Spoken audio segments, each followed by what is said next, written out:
من قبلکم قب با قلقلہ کریں گے، یہاں پر با پر قلقلہ قب لکم لعلکم تتقون الذی جعل لکم الارض جعل لکم الارض ضاد کا بخری پہلے میں نے عرض کیا ہے، دونوں طرف سے کسی طرف بھی آپ 4 یا 5 دانوں پر اپنی زبان کا کنارہ لگا سکتے ہیں۔ را کو پر کریں گے، فراشاں وا آگے واؤ کے اوپر تشدید ہے، کیوں؟ اس وجہ سے کہ فراشان کو جب نون پڑھیں گے، نون کو واؤ میں ادغام کر دیں گے، فراشاں شم بن جائے گا، نہ کہ فراشان والسما نہیں، بلکہ فراشاں والسماء۔ سما کے اوپر مد متصل ہے، 4 الف جتنا اس کو لمبا کیا جا سکتا ہے، 5 الف جتنا بھی کیا جا سکتا ہے۔ والسماء بنا، یہ بھی مد متصل ہے، بنا حمزہ کی وجہ سے، بنا ان کہ حمزہ کی وجہ سے، بنا وا اسی طرح پھر یہ ادغام ہے، بنا ان کی نون آگے واو ہے۔ وانزل انزل میں نون پر غنہ کریں گے، اخفا کریں گے کیونکہ زا حروف اخفا میں سے ہے۔ وانزل من السماء ماء، آگے ما ان کی نون ہے، فا اخراجہ کی فا ہے، یہاں پر بھی اخفا ہوگا، غنہ ہوگا۔ ماء فاخرج، یہاں پر غنہ، ماء فاخرج نہیں پڑھیں گے، ماء فاخرج به من الثمرات، فاخرج به من الثمرات رزقا لکم، یہاں پر پھر وہی رزقان لکم، لہذا یہاں نون ہے، قان کی نون کو لکم کی لام میں ادغام کریں گے، لہذا بن جائے گا رزقا لکم۔ آگے فلا تجعلوا تاج جیم قلقلہ ہے، تجعلوا للہ، للہ اللہ کی لام کو باریک پڑھیں گے، للہ اندہ نون ہے اور آگے دال ہے، حروف اخفا میں سے غنہ کریں گے، دوا پھر وہی اندادان کی نون آگے واو یرملون میں سے اور یہاں پر ادغام کریں گے۔ آگے وانتم غنہ کریں گے کیونکہ تا جو ہے حروف اخفا میں سے ہے، غنہ کریں گے، وانتم تعلمون، وَإِن كُنتُم بھی غنہ ہے، وَإِن غنہ غنہ تم فی ریب مما نزلنا علی عبدنا، با پر کلکلہ کریں گے، علی عبدنا فأتو جھٹکا دیں گے، فاتو نہیں پڑھیں گے بلکہ فأتو، فا کے بعد یہ جو ہمیں الف نظر آ رہی ہے اس کے اوپر حمزہ ہے، یہ ہم نے حمزہ پڑھنا ہے، الف نہیں پڑھنی، الف ہوگی تو پڑھیں گے فاتو، جبکہ وہ غلط ہے، فاتو جو تھوڑا سا جھٹکا دے گے، فاتو بسورتم، بسورتن ہے نا، تن کی نون اور من کی نون یہ ادغام ہو جائے گی تو پھر بن جائے گا بسورتم، آگے من مثل ہی ہے تو من کی نون کو مثل کی میم میں ادغام کریں گے تو پھر بن جائے گا بصورت من مثلہ، ودعو ود دال پر قلقلہ، دال ساکن ہے، واو کو دال کے ساتھ ملائیں گے، ودعو شہداء، یہ ودعو میں الف جو ہے یہ اصل میں حمزہ ہے، اس کو ڈراپ کر دیں گے، اگر واو نہ ہوتی تو پھر ہم پڑھتے ادعو شہداءکم، جب واو آ گئی تو پھر یہ حمزہ جو ہے حمزہ ہے، اس کو حمزہ وصلی کہتے ہیں، یہ پھر گر جاتا ہے، ڈراپ ہو جاتا ہے، وَادْعُوا شُهَدَاءَكُمْ، دا لمبا کریں گے، اکم من دون اللہ من یعنی غنہ اخفا، من دون اللہ ان اخفا، ان کنتم وہی اخفا غنہ، ان کنتم صادقین۔ فا آگے ہے فَإِن لم، تو یہاں پر ادغام کریں گے، فَإِلَّم پڑھیں گے، نون کو ختم کر دیں گے، لام مشدد کر دیں گے، نون کو لام میں ڈال دیں گے۔ فَإِلَّمْ تَفْعَلُوا وَلَن تَفْعَلُوا، وَلَن تَفْعَلُوا غنہ کریں گے اخفا، وَلَن تَفْعَلُوا فَاتَّقُوا النَّارَ الَّتِي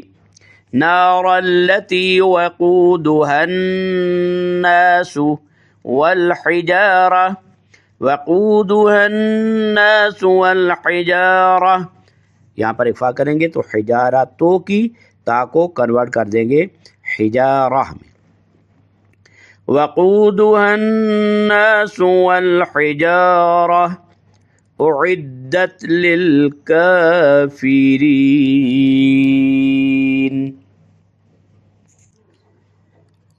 اے لوگو، اپنے رب کی عبادت کرو جس نے تمہیں اور تم سے پہلے والے لوگوں کو پیدا کیا تاکہ تم اپنا بچاؤ کر جاؤ، جس نے تمہارے لیے زمین کو بچھونا اور آسمان کو چھت بنایا اور آسمان سے پانی برسایا، پھر اس سے تمہاری غذا کے لیے پھل پیدا کیے، پس تم جانتے بوجھتے ہوئے کسی کو اللہ کا مد مقابل نہ بناؤ، اور اگر تم لوگوں کو اس کتاب کے بارے میں شبہ ہو جو ہم نے اپنے بندے پر نازل کی ہے تو اس جیسا کوئی سورہ بنا لاؤ، اور اللہ کے علاوہ اپنے حامیوں کو بھی بلا لاؤ اگر تم سچے ہو، اور اگر تم نے ایسا نہ کیا اور ہرگز تم ایسا نہ کر سکو گے تو اس آتش سے ڈرو، یعنی اس آگ سے ڈرو جس کا ایندھن آدمی اور پتھر ہیں، یہ آگ کافروں کے لیے تیار کی گئی ہے۔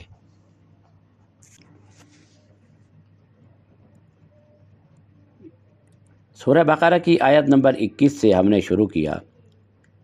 یا ایھا الناس اعبدوا ربکم الذی خلقکم والذین من قبلکم لعلکم تتقون۔ قانونی کتابوں میں قوانین کو بغیر خطاب کے بیان کیا جاتا ہے، وہاں کسی کو مخاطب نہیں کیا جاتا، لیکن قرآن مجید ایک ایسی قانونی کتاب ہے جو لوگوں کی روح اور جذبات سے سروکار رکھتی ہے، لہذا قرآن احکام بیان کرتے وقت خطاب کا انداز اختیار کرتا ہے۔ البتہ قرآن میں خطابات مختلف انداز کے ہیں۔ کائنات اور انسان کی تخلیق کا مقصد انسانوں کی تکمیل ہے، یعنی کائنات کی تخلیق کا ہدف انسانوں کی استفادہ اندوزی ہے، یعنی فائدہ حاصل کرنا، اور انسانوں کی تکامل عبادت سے مشروط ہے۔ عبادت کا اثر تقوی حاصل کرنا ہے، اور تقوی کی انتہائی کامیابی اور فلاح ہے۔ ایک سوال ہے کہ ہمیں اللہ کی عبادت کیوں کرنی چاہیے؟ قرآن مجید میں کئی جگہ اس سوال کا جواب دیا گیا ہے۔ انشاءاللہ امید ہے آپ توجہ سے سماعت فرمائیں گے، اور آپ سے گزارش ہے کہ ان آیات کو اور ان کے ترجمہ تفسیر کو اپنے دل میں جگہ ضرور دیجیے گا۔ تو اس کا جواب ہے کیونکہ اللہ ہی تمہارا خالق اور پرورش کرنے والا ہے۔ اعبدوا ربکم الذی خلقکم، کیونکہ وہ تمہاری روزی اور تمہارے امن و امان کا ضامن ہے۔ فَلْيَعْبُدُوا رَبَّ هَذَا الْبَيْتِ الَّذِي أَطْعَمَهُم مِّن جُوعٍ وَآمَنَهُم مِّن خَوْفٍ، پس تم عبادت کرو، سورہ فیل میں ہے فَلْيَعْبُدُوا، پس چاہیے کہ وہ عبادت کریں اس بیت کے، اس گھر کے رب کی کہ جس نے ان کو بھوک میں کھانا کھلایا اور خوف سے امن عطا فرمایا۔ کیونکہ اس کے سوا کوئی معبود نہیں، لا الہ الا انا، کوئی معبود نہیں ہے سوائے میرے. تو پھر خدا فرماتا ہے فاعبدنی، بس تم میری عبادت کرو.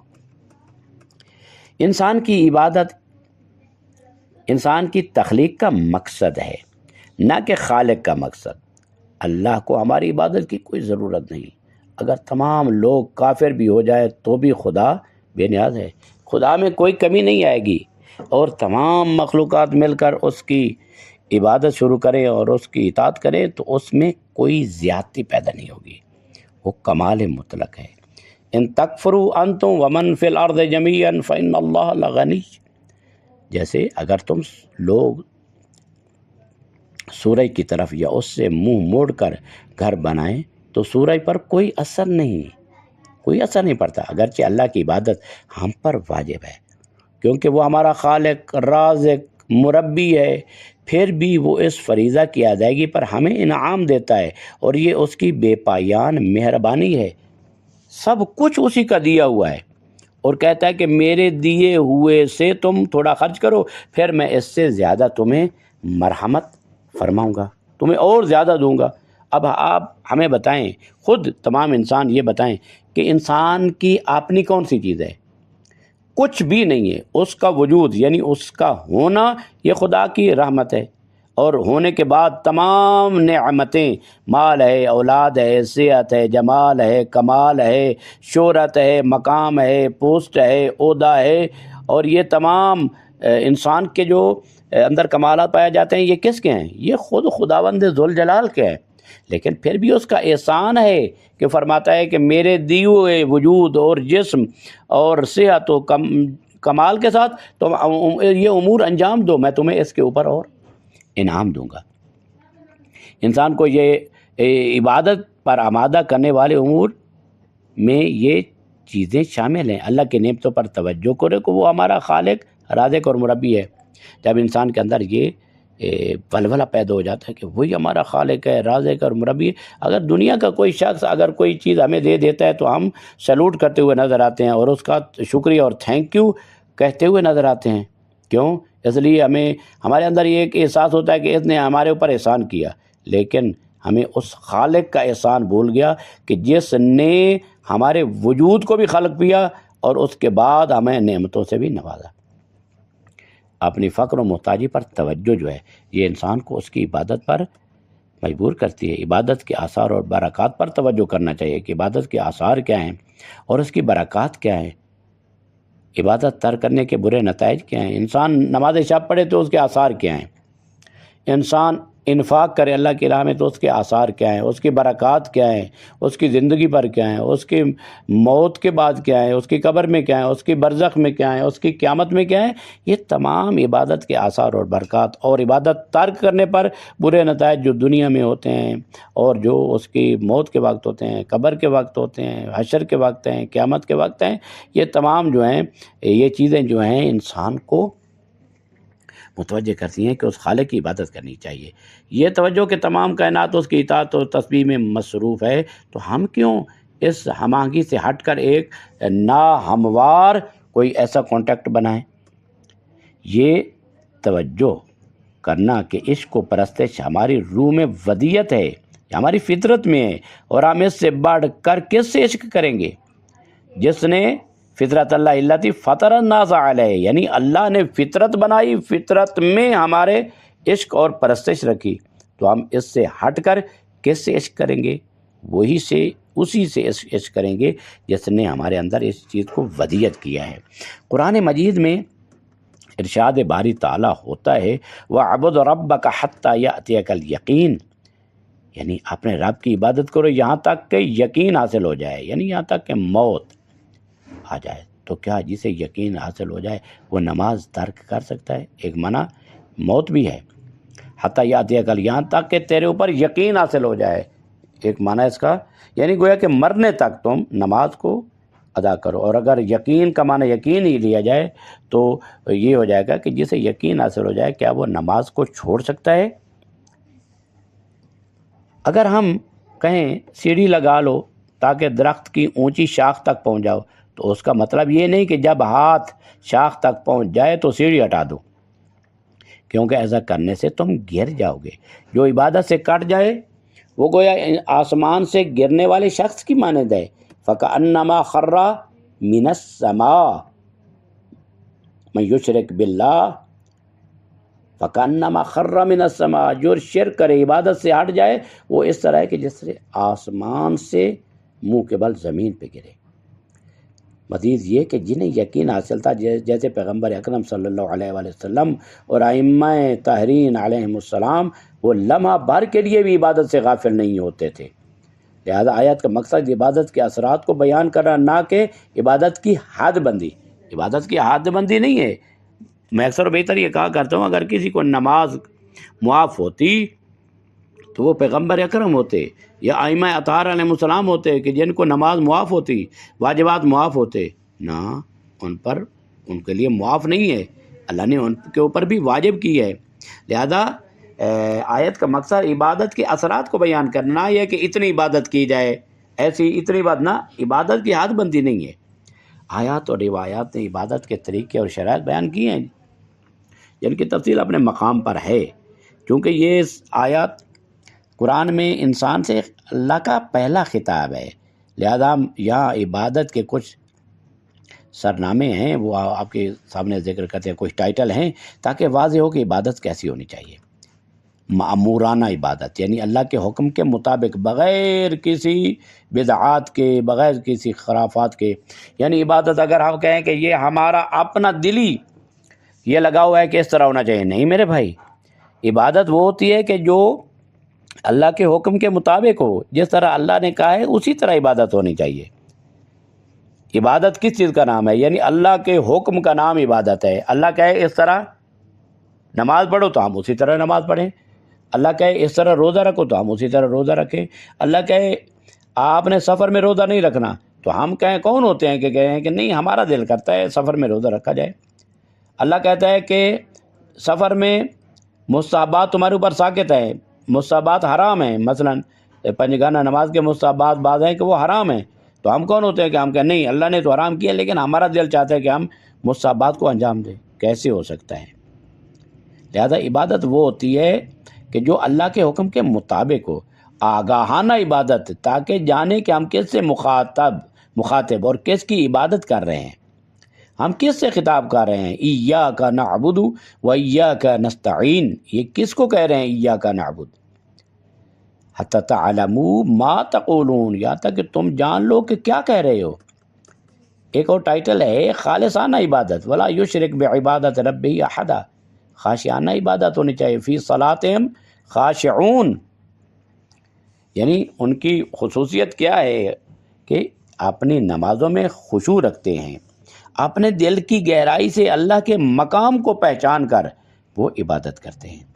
پوشیدہ عبادت، رسول خدا صلی اللہ علیہ وآلہ وسلم نے فرمایا اعظم العبادت اجراً اخفاہا، سب سے زیادہ اجر والی عبادت وہ ہے جو خفیہ ہو، عاشقانہ عبادت ہونی چاہیے۔ رسول خدا صلی اللہ علیہ وآلہ وسلم نے فرمایا افضل الناس من عشق العبادہ، سب سے افضل انسان وہ ہے جو عبادت کا عاشق ہو۔ خلاصہ یہ کہ عبادت کے لیے 3 قسم کی شرائط ہیں۔ پہلی شرط یہ ہے کہ صحت کی شرطیں، جیسے طہارت ہے، قبلہ کی رعایت ہے، یعنی جگہ کا پاک ہونا یا لباس کا پاک ہونا، یہ تمام چیزیں جو ہیں طہارت۔ قبولیت کی شرطیں جیسے تقویٰ ہے، تقویٰ ہو تو قبولیت عبادت ہوتی ہے۔ کمال کی شرائطیں جیسے آگاہانہ طور پر، خاشعانہ طور پر، مخفیانہ طور پر، عاشقانہ عبادت، جو سب عبادات کے لیے ضروری ہے۔ انبیاء کی دعوت عمومی ہے اور تمام انسانوں کو شامل ہے۔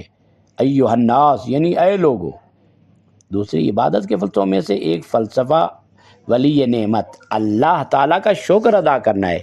اعبدوا ربکم الذی خلقکم، سب سے پہلی نعمت تخلیق ہے اور پہلا حکم خالق کے سامنے جھکنا ہے۔ اعبدوا ربکم الذی خلقکم۔ کہیں ایسا نہ ہو کہ آباء و اجداد کی بت پرستی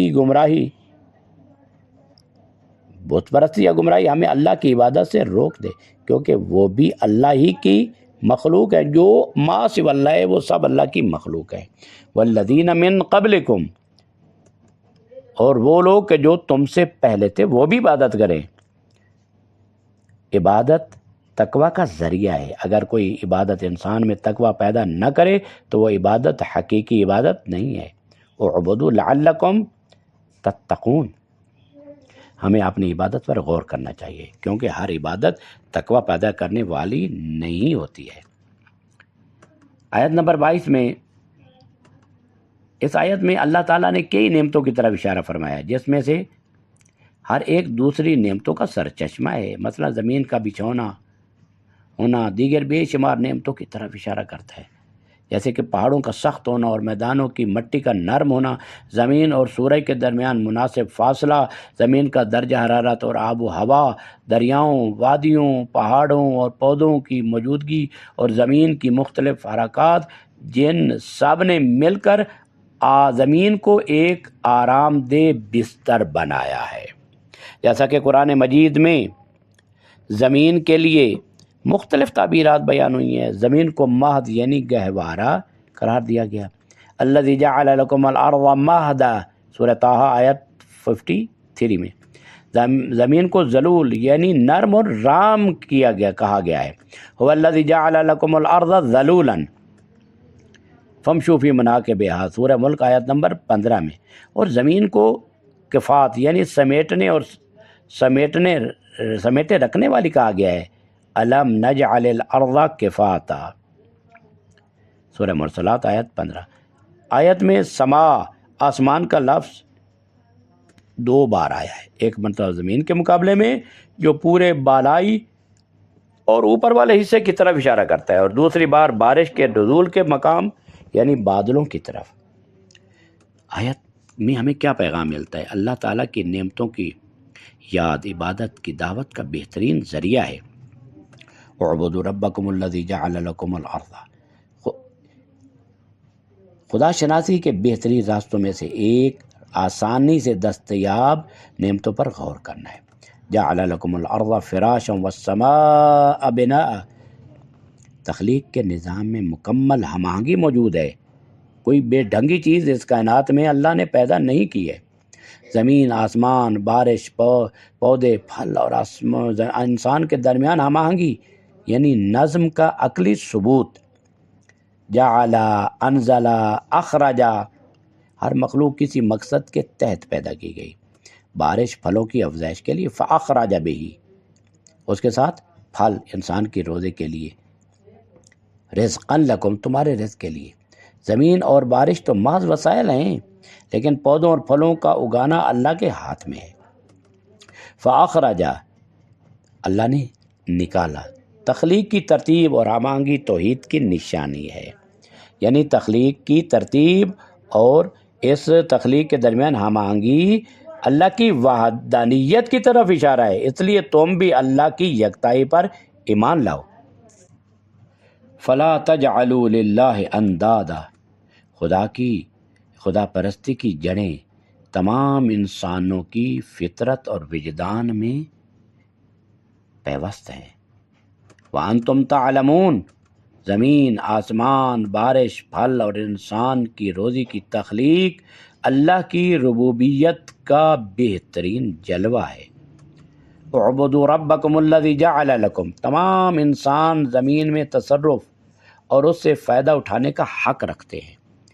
آیت میں لکم کا بار بار تکرار اسی جانب اشارہ ہے کہ تمہارے فائدہ کے لیے ہیں، تمہیں حق حاصل ہے۔ عبادت کا واجب ہونا اللہ کے لطف و کرم پر مبنی ہے، جس نے زمین، آسمان، بارش اور نباتات کو تمہاری روزی کے لیے پیدا کیا، یعنی عبادت کا واجب ہونا اللہ کے لطف و کرم پر اس کی بنیاد ہے۔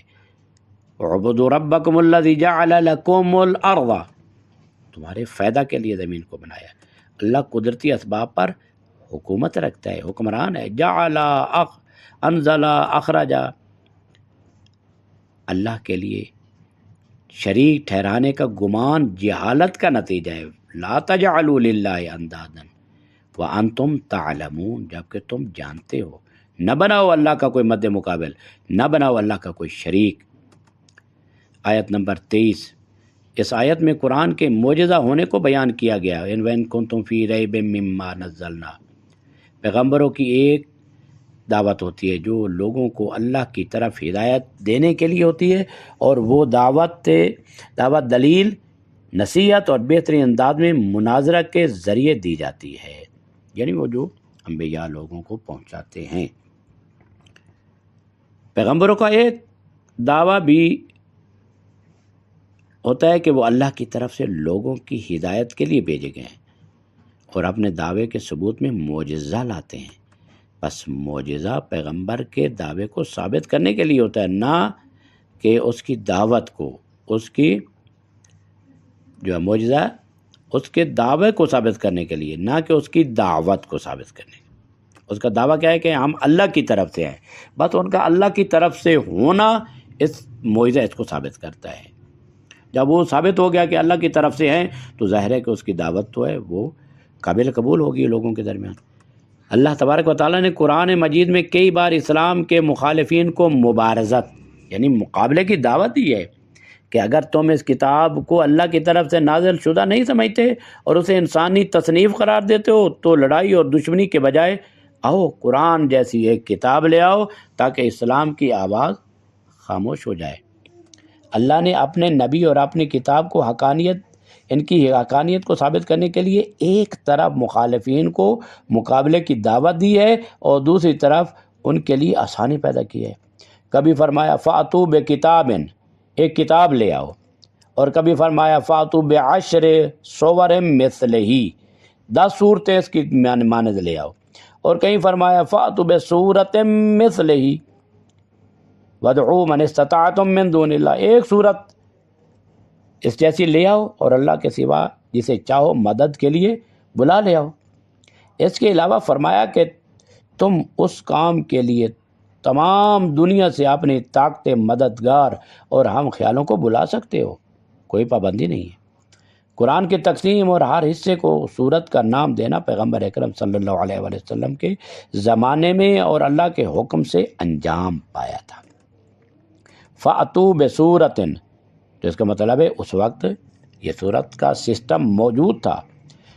قرآن میں جب انبیاء کی تعریف کی جاتی ہے تو یا تو عبدنا، ہمارے بندے کے بعد ان کا نام لیا جاتا ہے، جیسے عبدنا ایوب، یا پھر عبد بندہ سے پہلے ان کا نام لیا جاتا ہے جیسے ابراہیم کل من عبادنا، لیکن پیغمبر اسلام صلی اللہ علیہ وآلہ وسلم کے بارے میں صرف عبد بندہ کا لفظ استعمال ہوتا ہے بغیر نام کے، تاکہ یہ ظاہر ہو کہ مطلق بندہ محمد صلی اللہ علیہ وآلہ وسلم ہی ہیں، ان کے علاوہ مطلقاً بندہ جو ہے وہ کسی کے ساتھ نہیں جچتا۔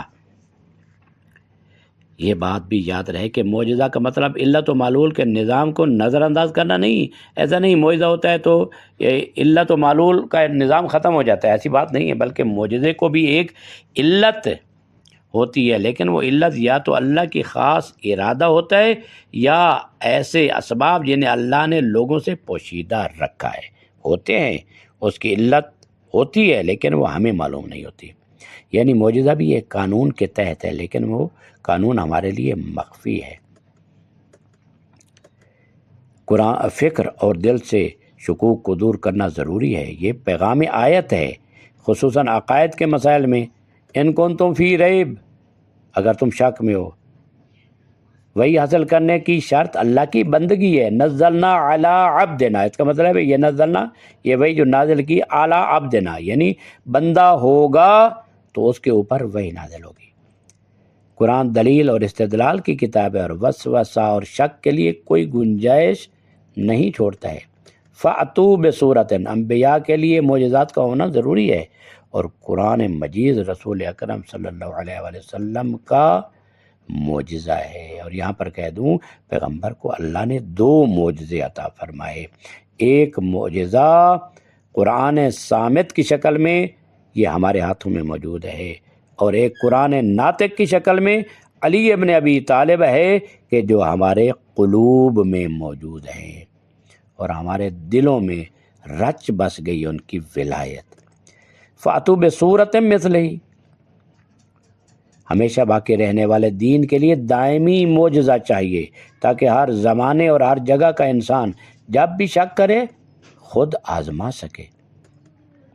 فاتو بصورت مثلہ، ہمیں قرآن کی حقانیت پر اس قدر یقین ہے کہ اگر مخالفین قرآن یہ جو مخالفین ہیں قرآن کے، اگر قرآن جیسی ایک ہی صورت لے آئے تو ہم پورے قرآن کے بدلے اسے قبول کریں گے۔ یہ قرآن کی حقانیت اس قدر یقینی ہے۔ بصورت، کوئی ایک صورت، بہترین قاضی اور فیصلہ کرنے والا وجدان ہے، انسان کا وجدان ہے۔ اللہ نے مخالفین کے وجدان کو ہی منصف بنایا ہے۔ اور پھر خداوند متعال 24 نمبر آیت بقرہ میں فرماتا ہے فَإِن لَمْ تَفْعَلُوا وَلَن تَفْعَلُوا۔ سورۃ انبیاء میں ہم تلاوت کرتے ہیں اِنَّكُمْ وَمَا تَعْبُدُونَ مِن دُونِ اللَّهِ حَصَبُ جہنم، حصب صاد کے ساتھ، یعنی تم اور وہ سب کچھ جسے تم اللہ کے سوا پوجتے ہو وہ تمہارے اگر معبود ہے دوزخ کا ایندھن ہے۔ حصب جہنم، وہ جہنم کا دوزخ کا ایندھن ہے۔ لہذا ممکن ہے کہ اس آیت میں جس پتھر کا ذکر ہے اس سے مراد وہی بت ہوں جو پوجے جاتے تھے، نہ کہ ہر عام پتھر، تاکہ لوگوں کو معلوم ہو جائے اور وہ اپنی آنکھوں سے دیکھ لیں کہ ان کے بت نہ دنیا میں کوئی کام آ سکے نہ آخرت میں۔ اسی طرح یہ پتھر قیامت میں بالکل اس خون آلود چاقو کی طرح جو قاتل کے جرم کا ثبوت ہوتا ہے ان کے گناہ کی سند اور گواہ ہوں گے۔ جب ان الفاظ انسانوں کے ایجاد کر دیں تو پھر وہ قرآن جیسا کلام کیوں نہیں بنا سکتے؟ یہاں پر سوال ہے کہ جب الفاظ انسانوں کے ایجاد کردہ ہیں تو پھر وہ قرآن جیسا کلام کیوں نہیں بنا سکتے؟ تو اس کا جواب یہ ہے کہ حروف تہجی تو انسان کے وضع کردہ ہیں اور انسان نے ان کو وضع کیا ہے، بنایا ہے، لیکن ان حروف کے ذریعے بلند معانی کو جس انداز میں مرتب کر کے پیش کیا جائے وہ علم اور حکمت کا نتیجہ ہے۔ فقط الفاظ نہیں بلکہ اس کے ساتھ علم الہی ہے اور حکمت الہی ہے۔ لہذا جب تک علم الہی اور حکمت الہی یہ نہ ملیں تو وہ قرآن نہیں بن سکتا ہے، حتیٰ کہ ایک آیت بھی نہیں بن سکتی ہے۔ قرآن علم و حکمت الہی کے لامحدود سرچشمے سے نازل ہوا ہے، جبکہ ہر دوسری کتاب خواہ کسی نے بھی لکھی ہو محدود علم اور انسانی جہالت سے پیدا ہوئی ہے۔ انسان کبھی بھی قرآن جیسی کتاب نہیں لا سکتا۔ جیسا کہ تاریخ کے دوران بے شمار پتھروں اور لکڑیوں کے باوجود حجر الاسود کبھی پوجا نہیں گیا، نہ ہی کبھی بت کا کردار ادا کیا، اور نہ ہی وہ دوزخ کا ایندھن بنے گا۔ جی ہاں، یہ ضرور ہے کہ حجر الاسود زمین پر اللہ کا نشان ہے، اللہ کی علامت ہے، بشری فطرتوں کے اقرار کا رازدار اور گواہ ہے۔ آیت کے کچھ ہمارے لیے پیغامات ہیں۔ راستے اور مقصد کی حقانیت پر یقین قیادت کے اصولوں میں سے ہے۔ وَلَن تَفْعَلُوا، جب تم اپنی عاجزی اور بے بسی کا احساس کر لو تو حق کے آگے سر تسلیم خم کر لو۔ جب اپنی عاجزی اور بے بسی کا احساس ہو جائے اور حق کے سامنے جھکنے نہ پائے تو وہ ابلیس ہوتا ہے۔ وَلَن تَفْعَلُوا فَاتَّقُوا، جمود اور کفر میں مبتلا انسان پتھر کی طرح بے حس ہو جاتا ہے۔ الناس والحجارہ، گناہگار انسان کے باطنی خباثتیں قیامت میں مجسم ہو کر آگ کا ایندھن بنے گی۔ وقودھا الناس، کفر اور ہر دھرمی اس انسان کو جو خلافت الہی کے لائق تھا دوزخ کے ایندھن میں بدل دیتی ہے۔ وقودھا الناس، دوزخ کی آگ سے نجات صرف قرآن پر ایمان لانے اور پیغمبر اکرم صلی اللہ علیہ وآلہ وسلم کی تصدیق کرنے سے ہی ممکن ہو سکتی ہے۔ فَإِن لَمْ تَفْعَلُوا وَلَن تَفْعَلُوا فَاتَّقُوا النَّارَ الَّتِي أُعِدَّتْ لِلْكَافِرِينَ۔ اگر نہیں کر سکتے اور یقین نہیں کر سکتے تو پھر اس آگ سے بچنا ہے۔ اس آگ سے کیسے بچا جا سکتا ہے؟ قرآن پر یقین، اللہ پر یقین، محمد وآل محمد اور محمد مصطفیٰ صلی اللہ علیہ وآلہ وسلم کی نبوت پر یقین اور ان کی لائی ہوئی کتاب قرآن مجید پر یقین اور ان کے اوصیاء پر یقین، یہی انسان کو ابدی جہنم سے نجات دلا سکتی ہے۔ خداوند متعال کی درگاہ میں دعا ہے پروردگارہ اس قرآن کے نور کو ہمارے دلوں میں راسخ کر دے اور ہمارے دلوں کو اس قابل بنا کہ ہم اس قرآن کے نور کو اپنے اندر لے سکیں اور اس کو عملی جامہ پہنانے میں کامیاب ہو سکے۔ پروردگارہ ہمیں قرآن پر عمل کرنے کی توفیق عطا فرما۔ وصلی اللہ علی محمد وآلہ الطاہرین۔